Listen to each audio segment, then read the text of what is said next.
আচ্ছা, একটা জিনিস কল্পনা করুন তো। কাল সকালে ঘুম থেকে উঠে আপনি দেখলেন আপনার ফোনে অনেকগুলা নোটিফিকেশন, যেগুলো এসেছে আপনার অ্যাকাউন্ট থাকা এমন কোনো ব্যাংক থেকে, এবং আপনার ফোনে আসা সেই মেসেজে দেখতে পারলেন যে আপনার ব্যাংকের ব্যালেন্স 0। আবার ধরুন, আপনি গতকালকে ফেসবুকে একটা ছবি আপলোড করেছেন এবং কয়েকদিন পর জানতে পারলেন যে আপনার নামে ভিডিও ভাইরাল হয়েছে, কিংবা আপনার আইডি বা আপনার তথ্য ব্যবহার করে করা হচ্ছে ক্রাইম, যেখানে পাওয়া যাচ্ছে আপনার ফিঙ্গারপ্রিন্ট, আপনার ফেস আইডেন্টিটি ইত্যাদি ইত্যাদি। কিন্তু এগুলো কোনোটার সাথে আপনি জড়িত নন। তাহলে আপনার পরিস্থিতি কেমন হবে? কে করতেছে আপনার সাথে এইসব, আর কিভাবেই হচ্ছে এসব? আর এই সমস্ত প্রশ্নেরই একটা মাত্র উত্তর, আর সেটা হলো এআই বা আর্টিফিশিয়াল ইন্টেলিজেন্স।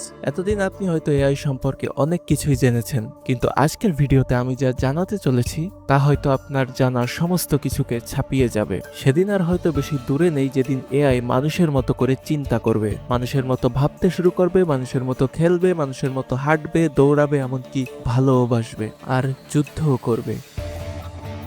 আজকের ভিডিওটা ভয়ঙ্কর, গায়ের লোম শিউরে ওঠার মতো, একই সাথে চাঞ্চল্যকর, রোমাঞ্চকর।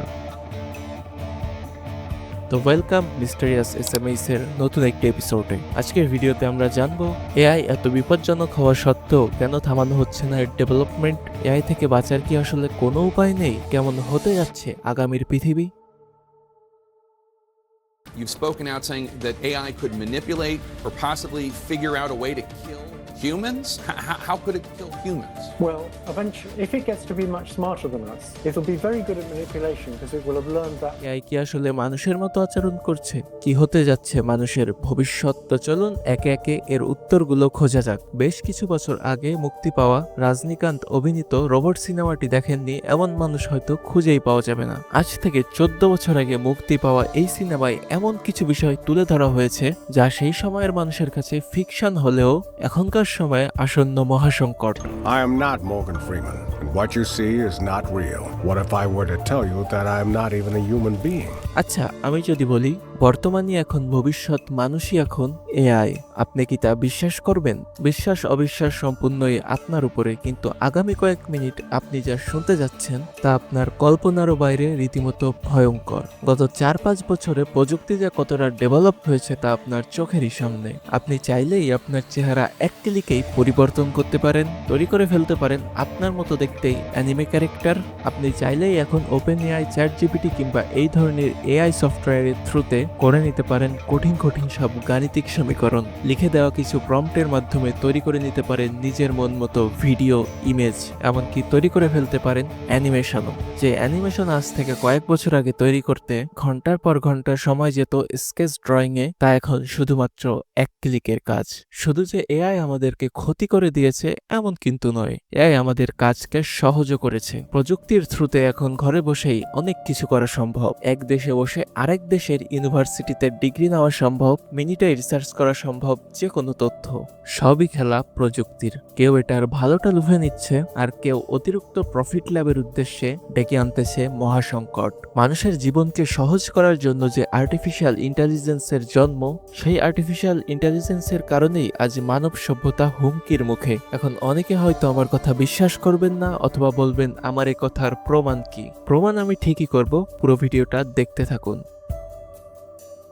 সময়টা 2012, আজ থেকে এক যুগেরও বেশি আগের কথা। নিউ সায়েন্টিস্ট পত্রিকার সাংবাদিক স্যালিয়ার্ডিকে সুযোগ দেওয়া হয় যুক্তরাষ্ট্রের মিলিটারি ক্যাম্প পরিদর্শনের এক পর্যায়ে তাকে স্নাইপার গ্রাউন্ডের ট্রেনিং এর সুযোগ দেওয়া হয়। তবে তিনি ছিলেন খুবই সাধারণ একজন সাংবাদিক, তিনি কোনো ধরনের মিলিটারি পার্সন ছিলেন না। তাই স্বাভাবিকভাবে তিনি ট্রেনিং গ্রাউন্ডে তেমন ভালো কোনো পারফরমেন্সই করলেন না। তার বক্তব্য অনুসারে ট্রেনিং গ্রাউন্ডের এক্সপেরিয়েন্স তার কাছে সত্যিকারের যুদ্ধের মতো মনে হচ্ছিল তিনি এখনই মারা যাবেন। ভয়ে তার গলা শুকিয়ে আসতেছিল। আপনি যদি মনে করেন এই রিয়েলিস্টিক ভাবে তুলে ধরা ফেক যুদ্ধক্ষেত্রটি হলো আর্টিফিশিয়াল ইন্টেলিজেন্স, তাহলে আমি বলবো আপনি ভুলের স্বর্গে বসবাস করতেছেন। কারণ আসল গল্পের শুরু এখান থেকেই।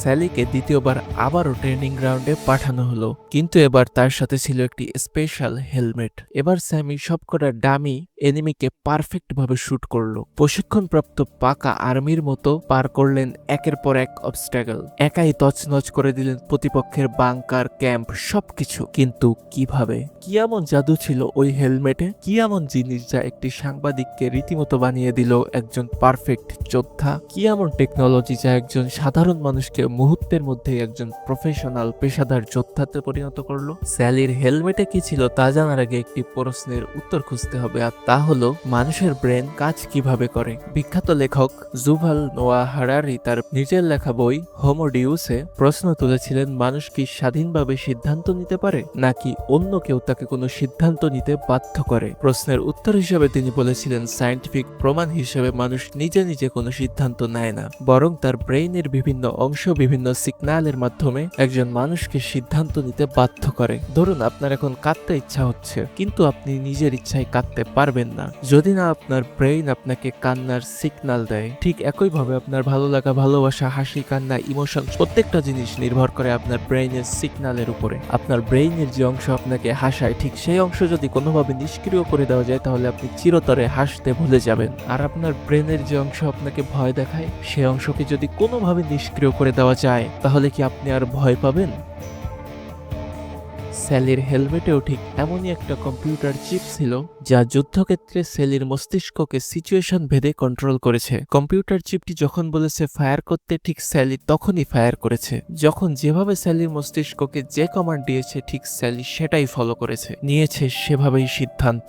ছোট্ট একটা চিপ যা সামান্য একটা এআই দিয়ে রান করে, যা স্যালির ব্রেনকে কন্ট্রোল করে সাংবাদিক থেকে বানিয়ে দিয়েছে একজন পেশাদার যোদ্ধা। আর এই ট্রেনিং শেষে স্যালি কি বলেছে জানেন? সে বলেছে সে enjoyed it, অর্থাৎ এতক্ষণ কেউ যে তাকে পুতুলের মতো নাচাচ্ছিল সে সেটা টেরই পায়নি, বরং সেটা উপভোগ করেছে, তার কাছে ভালো লেগেছে। আর এই গল্প যদি আজ থেকে 12 বছর আগে ঘটানো সম্ভব হয়, তাহলে আজকের দিনে আরো কি কি সম্ভব। রোবোরেটের নাম শুনেছেন কখনো? রিমোট কন্ট্রোলের মাধ্যমে জ্যান্ত ইঁদুরকে কন্ট্রোল করা। বিশ্ববিখ্যাত টিভি চ্যানেল ন্যাশনাল জিওগ্রাফির তথ্য অনুসারে স্টেট ইউনিভার্সিটি অফ নিউ ইয়র্কের একদল রিসার্চার ইঁদুরের ব্রেনের সেন্সরিতে একটি ইলেকট্রোড ইনপুট করে, আর এই ছোট্ট চিপের মাধ্যমে ইঁদুরকে তাদের নিজেদের ইচ্ছা মতো নিয়ন্ত্রণ করার চেষ্টা করে। And guess what, they became successful. তারা ইঁদুরটিকে ডানে যেতে বললেই সে ডানে চলে যাচ্ছে, বায়ে যেতে বললেই সে বায়ে চলে যাচ্ছে, মই বেয়ে উঠে যাচ্ছে, এমনকি উঁচু থেকে লাফও দিচ্ছে। আর এই রিসার্চ সম্পর্কে রিসার্চ টিমের প্রধান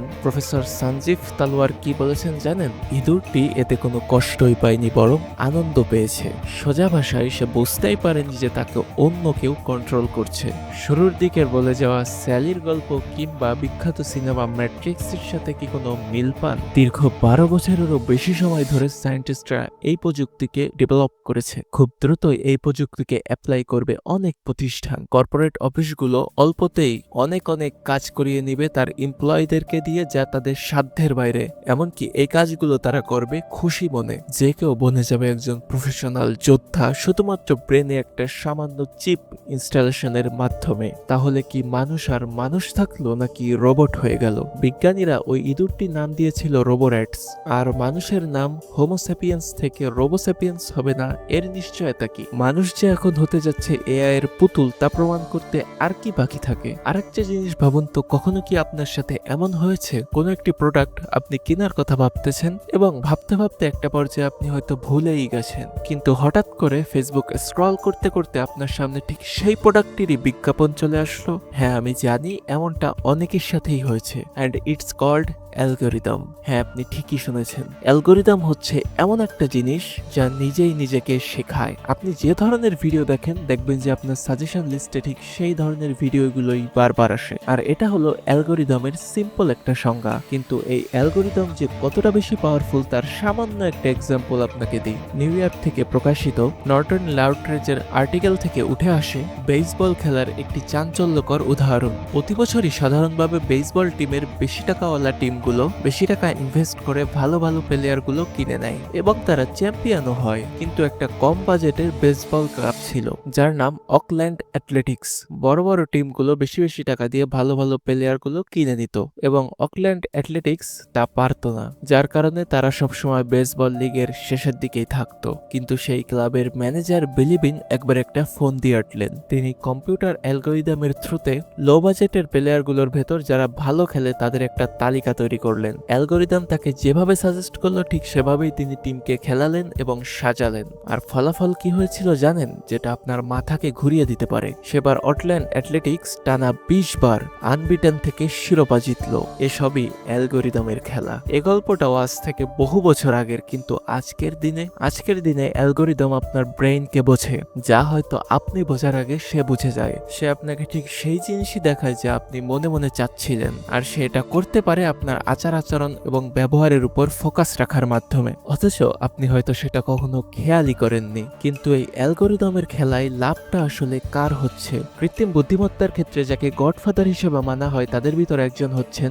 জেফ্রি হিংটন, যিনি গুগল থেকে ইস্তফা দিয়ে হুঁশিয়ারি দিয়েছেন যে আর কিছুদিন পরে চ্যাটবটরা মানুষের থেকেও বুদ্ধিমান হয়ে যেতে পারে। এআই গুলো আসলে অ্যালগোরিদমের থ্রুতে আপনার মনকে বুঝতে সক্ষম। জেফ্রি হিংটন নিজেই বলে যে এটা এমন একটা বিষয় যে ধরুন আপনার 10,000 লোক আছে, একজন লোক একটি তথ্য জানলেই বাকি সবাই তার স্বয়ংক্রিয়ভাবে জেনে যাবে। আর এভাবেই একটি চ্যাটবট কোনো একজন নির্দিষ্ট মানুষের থেকে অনেক বেশি তথ্য জেনে যেতে পারে। এভাবে চলতে চলতে এমন একটা সময় আসবে যখন ব্রেনে চিপ ইনস্টল করা একজন মানুষকে সম্পূর্ণরূপে কন্ট্রোল করবে এআই। সেই মানুষটা শুধুমাত্র চলবে এআই এর গড়া একটা পুতুল হিসেবে। এআই এবং অ্যালগোরিদম তাকে যেভাবে নাচাবে সে ঠিক সেভাবেই নাচবে। এগুলো করে বা এগুলোর মাধ্যমে অল্প কয়েকটা কোম্পানি হবে ধনীর থেকেও ধনী, ক্ষমতাবানের চেয়েও ক্ষমতাবান, আর মানুষ হারাবে তার সত্তা।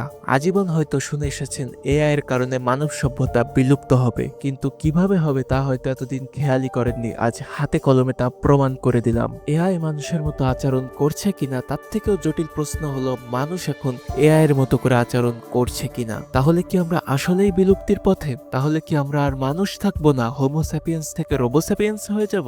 নাকি এর থেকেও বাঁচার কোনো উপায় আছে? মানুষের তৈরি কৃত্রিম বুদ্ধিমত্তা কি কখনো মহান সৃষ্টিকর্তার তৈরি আশরাফুল মাখলুকাতকে বিট করতে পারে? আর এই প্রশ্নেরই উত্তর দেব এই ভিডিওর পার্ট 2-তে। যদি ভিডিওটি ভালো লেগে থাকে অবশ্যই ভিডিওটি একটা লাইক দিয়ে আমাদের চ্যানেলটি সাবস্ক্রাইব করে দিবেন, এবং ফেসবুক পেজ থেকে দেখলে অবশ্যই আমাদের পেজটিকে ফলো দিয়ে রাখবেন। তো দেখা হয়ে যাবে নেক্সট ভিডিওতে খুব শীঘ্রই। আল্লাহ হাফেজ।